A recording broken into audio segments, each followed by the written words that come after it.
Assalamualaikum dan salam sejahtera semua. Okey, hari ini saya nak buat sedikit tutorial lah, ringkas saja bagaimana kita nak create Google Sheet untuk simpan data.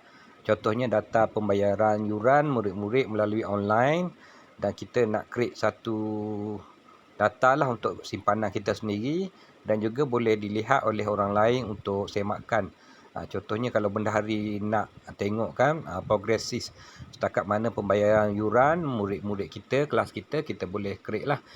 Contoh saya dah buat, ada link yang saya bagi, tapi saya akan ringkaskan kan bagaimana kita nak copy yang orang punya dan jadi kita punya Google Sheet tu kita punya, kita sebagai owner lah. Contoh tadi saya dah kongsi satu link yang menggunakan Google Sheet. Jadi kita masuk, contohnya saya bagi tadi yang ini panjang ni. Okey, kalau kita pilihlah, kita klik, kita boleh masuk melalui pelbagai akaun lah. Biasanya kalau kerja-kerja sekolah saya guna akaun sekolah lah yang diberikan oleh pihak kerajaan tu. Okey, kita pilih lah, kalau kita nak guna akaun ni pun boleh. Ini yang personal. Jadi saya biasa hak sekolah, saya ambil yang tu lah. Okey, klik okey. Lepas tu dia terus keluar. Okey, bagaimana kita nak ambil? Ini yang saya punya. Tapi kalau orang lain yang buka, dia nak jadikan dia punya, senang je. Pergi pada titik 3 atas tu, belah kanan atas. Okey, yang ini. Yang ini ni, ni klik sinilah. Kita klik sini, nanti dapatlah. Okey. Klik situ, dia ada bahagian share dan export. Okey, cikgu klik bahagian share and export. Lepas tu cikgu make a copy. Klik make a copy. Okey, lepas tu cikgu boleh ubahlah. Yang ini yang saya punya, yuran 4 Zabah 2022.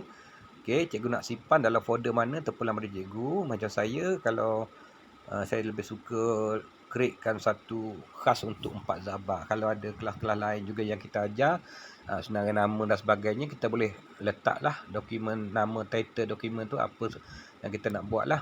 Okey, saya simpan dalam biasanya kalau 4 Zabah ni saya saya tak letak dalam my drive. Saya lebih folder ni saya dah letak nama 4 Zabah 2022 lah. Okey, kita dah pilih ni, dalam my drive pun kita boleh pilih lah mana yang kita nak. Okey, contohnya saya letak dalam classroom ni banyak, saya boleh masukkan 4 Zabah untuk 2022 yang ini. Jadi nanti data tu akan disimpan di sinilah. Baik, bila dah ubah kita create okey. Lepas tu kita dah copy dalam tu. Nanti kalau kita nak delete pun boleh. Kalau banyak sangat data yang sama, kita boleh delete. Baik, sekarang ni dah jadi hak milik cikgu lah. Bagaimana kita nak check itu dah jadi milik kita? Kita pergi pada titik 3 belah kanan semula. Kita pergi check bahagian share and export. Lepas tu kita pergi manage people and links. Okey, ini kita boleh tengok siapa owner dia. Okey, di atas tu ini saya lah owner. Kalau macam cikgu Sazwan ni nak buat kan, copy je jadi itu owner cikgu punya. Saya tak boleh create untuk cikgu lah, sebab saya, bila saya create, saya jadi owner. Nanti saya sendiri yang boleh manage benda ni. Orang lain hanya boleh lihat. Okey, sekarang contohnya saya nak bagaimana nak bagi orang lihat saja dan dia tak boleh edit. Kita pergi pada change ni lah. Okey, kita pergi pada change.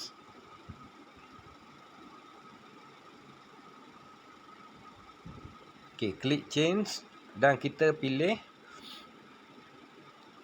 only one with the link. Maknanya mereka hanya, semua orang boleh, tapi mereka hanya boleh view saja, boleh lihat lah. Yang nombor 2 tu, yang nombor 1 yang tanda right tu maknanya yang ada kita add saja mereka, untuk mereka lihat lah yang kita add. Tapi biasanya untuk senang kita pilih only one lah. Semua orang menggunakan, tak kisahlah dia email apa, dia boleh tengok, boleh masuk. Sebab ibu bapa tak ada yang Minister of Education Malaysia tu kan. Yang kedua tu untuk guru-guru yang ada email yang bermula dengan G tu lah. Jadi kita pilih yang ini, yang only one. Jadi only one ni ada juga pilihan untuk mereka, sama ada viewer saja untuk lihat, mereka boleh komen dan boleh edit. Jangan klik yang edit lah, sebab bila klik yang edit mereka boleh ubah data-data yang kita punya lah. Kita klik viewer saja untuk mereka lihat saja. Okey. Macam ni dah siap. Okey, lepas tu bila dah cikgu yang jadi owner kat sini, ini owner ni memang saya lah, tapi bila cikgu dah tadi make a copy, cikgu punya owner, tapi data tu masih lagi saya punya lah. Okey, masih lagi saya punya. Jadi cikgu kena hanya boleh copy paste lah nama murid. Contoh ni sini nama murid saya. Okey, semua ni nama murid saya ni. Cikgu boleh copy, ambil data daripada yang cikgu ada. Cikgu copy je. Contoh kalau saya sekarang lah, saya masuk sini, okey, kita drag je sampai bawah. Kita nak copy, nak alihkan lah sebab nak masukkan. Kalau cikgu tak nak saya punya, cikgu klik clear je. Okey, ni ni ada clear. Tadi clear, tadi tu klik je dia akan hilang lah nama yang murid saya ni. Cikgu copy paste, letak nama cikgu, murid cikgu maksudnya. Okey, contoh saya ambil sini, saya nak cut lah. Nak cut, nak simpan. Ini kalau saya tak nak ni, saya simpan sini. Okey, jadi yang tadi dah tak ada, dah atas kosong lah. Tapi cikgu kalau nak senang, cikgu clearkan je nama murid saya tu, cikgu boleh copy nama murid cikgu lah. Cikgu ambil lah daripada mana-mana nama, cikgu boleh copy dekat sini. Senarai nama lah, maksudnya senarai nama yang cikgu ada kelas cikgu tu, cikgu boleh copy lah. Okey, tekan je sini, nanti dia keluar lah. Okey, bila cikgu klik copy, dia contohnya ini nama murid cikgu daripada data lain lah, boleh ambil. Okey, cikgu copy lah. Cikgu cut pun boleh, copy pun boleh. Tapi biasanya kalau tak nak bagi hilang data lama tu, copy je lah. Macam saya ni, sebab saya tadi saya nak alihkan je. Sekarang saya nak alihkan tempat asal, jadi saya cut lah supaya yang bawah tu jadi hilang nanti. Okey, masuk je sini. Paste je. Okey, dah ada balik dah. Okey, itu senang je. Jadi senarai nama ni cikgu boleh ambil yang cikgu punya senarai nama. Lepas tu copy tempat saya je. Okey, lepas tu bayaran ni pun cikgu ubah lah, boleh edit. Owner boleh edit. Sebab ni bayaran yang murid saya. Okey, berapa orang. Kalau murid cikgu, contohnya hari ni ada 10 orang. Cikgu kena ni lah, kena masukkan bayaran dan tarikh. Kalau ada catatan ataupun apa saja, cikgu masukkan supaya mudah cikgu ingat lah. Masuk kat tepi bahagian catatan. Okey, untuk jadikan warna-warna ni sangat senang. Sini ada bahagian warna. Cikgu pilih je nak warna apa. Dia automatik dia akan keluar lah, bertukar. Okey, pilih je kat sini. Warna apa cikgu nak.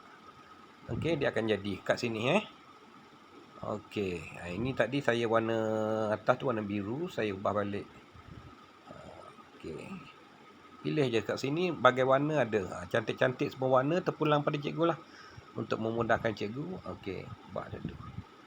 Yang dalam ni pun boleh ubah.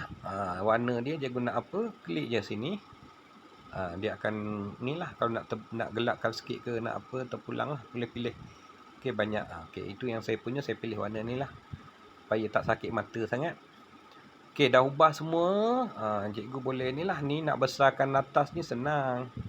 Okey, nak besarkan mana nama, contoh nama ada yang panjang pendek, tarik je, dia akan ni lah, berubah lah. Macam tu, tarik kat atas. Ruangan B tu tarik, jangan kat bawah sini. Jangan di bawah. Bawah sini, di atas B tu. Ini A ni bahagian bilangan, B tu bahagian nama. Nak besar ke kecil kolom dia, boleh lah. Okey, saya kat situ je. Okey, dah semua kita dah adjust. Kita klik right tanda atas ni lah. Okey, bila dah siap ni, cikgu dah boleh. Bagaimana nak, kalau panjangkan tadi kan, kita nak jadikan dia lebih pendek, kita pergi pada short URL lah. Maksudnya kita pergi copy dulu kita punya link ni, ada kat atas ni, copy link. Lepas tu kita pergi pada Google lah untuk kita short URL tu lebih pendek. Okey. Sini kita pilih, kita type lah short URL. Macam situ ada dekat Google, type je short URL. Okey, keluar, klik situ, kita pilih, kita masukkan link yang kita copy tadi kat sini dalam ni. Okey, kita paste short URL, dah buat, dah jadi. Okey, copy URL ni, kita simpanlah URL ni kat mana-mana. Okey, contoh saya simpan sinilah. Okey, saya pendekkan tadi. Okey, ada dua short dia. Okey, jadi data ni, data yang ini, yang short URL ni yang kita pilih ni, Ni sama dengan data yang ni dalam link yang panjang-panjang tu, tapi biasanya orang tak suka panjang-panjang. Jadi kita ambil yang pendek je. Tapi data masih sama dalam tu lah. Cuma URL kita pendekkan. Sebab tu namanya short URL supaya lebih pendek tapi data sama. Okey, itu sajalah saya rasa boleh faham. Jika tak faham nanti boleh jumpa saya Isnin. Saya tak boleh create untuk cikgu sebab kalau saya create kan email tu saya punya. Saya jadi owner. Jadi cikgu kena create, boleh copy, make a copy yang saya punya. Yang ini cikgu boleh make a copy. Cikgu klik je, make a copy kat sini. Okey, tekan make a copy ni cikgu ubahlah. Nanti klik OK dah jadi cikgu punya dah.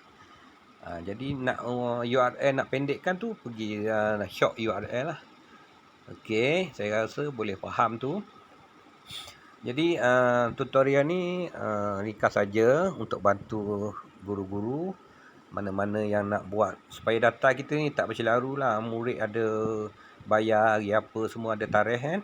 Lepas tu jangan lupa cikgu yang parent screenshot bayaran tu kita simpan dalam satu folder lah macam saya.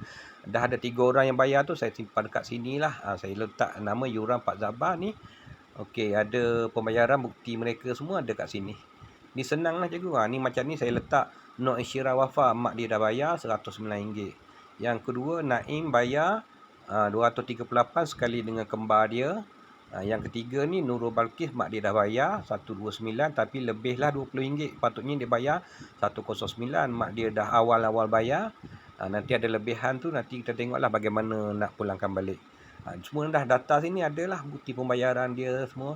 Sebelum kita dapat resit kan untuk bagi pada ibu bapa pembayaran mereka, jadi kita simpan sini dulu supaya kita tak lupalah. Senang. Dah rujukan ini sebagai rujukan kita lah. Kalau macam saya 36 orang, ni maknanya dalam ni nanti kalau semua dah bayar ada 36 lah. Okey, nak letak nama ni senang cikgu. Kalau cikgu ada screenshot, boleh edit. Sini pergi pada ni lah teks. Type lah nama murid tu. Okey, contoh tadi saya buat Nurul Balkis. Kalau nama dia Kasim ke, contoh tulis lah Kasim. Okey, dah ada tu, klik done. Nama Kasim tu dah ada kat situ lah. Okey, nama Kasim. Kalau nama murid tu Kasim lah. Okey, tapi nama murid ni Nurul Balkis. Jadi saya padam balik Kasim tu. Okey cikgu, jadi itu saja penerangan saya. Saya harap boleh faham dan dapat bantu cikgu-cikgu semualah. Sekian, terima kasih. Assalamualaikum.